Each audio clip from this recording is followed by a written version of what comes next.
The way a component's geometry is machined affects both the duration of the cycle and the quality of the surface finish. These factors can either increase or decrease the total cycle time, which directly influences the cost of the component and your profit margins. Geometry that is planar or has a single curvature can be efficiently machined to a quality surface finish using the flat bottom or the side edge of a cutting tool. But geometry that is doubly curved or organic in shape needs to be machined in a different manner. This is typically done with a spherical tip cutting tool such as a ball and mill, stepping across the geometry to match its contours. After each step over, a small ridge of material is left on the surface, which is influenced by the tool's radius and the step over distance.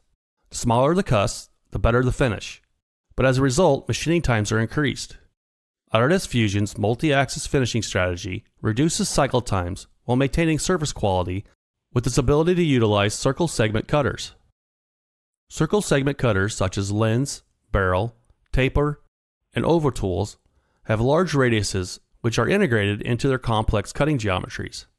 This allows for many benefits, as larger step overs can be used during machining, as compared to a ball and mill, decreasing the overall cycle time while maintaining the small cusp needed to create a high-quality surface finish. The multi-axis finishing strategy utilizes this type of tooling for the machining of shallow angle geometry, which is defined as a floor, and steep geometry that is defined as a wall. Lens-type tools lend themselves to be useful when machining floor geometry, as the radius is located on the tip of the tool. In the strategy, the faces to be machined are defined, and a toolpath offset type is selected, which can be automatically created, a manual selection, or the longest edge. Barrel, taper, and oval tools can be very useful for wall geometry, as the tool geometry creates a large radius on the side of the cutter, allowing for an increased step down the surface. The definition of the floor and wall surfaces are selected, which defines the correct area to be machined and its limits. There are two options for the toolpath pattern to meet your desired needs, the first being scallop and the other a blend from the top to bottom. Circle segment tools can increase the step over distance, but to do it correctly, these tools have to be positioned at the correct angle, so that the large radius profile contacts the surface during machining, making tool axis crucial to maintain the correct angle of the tool.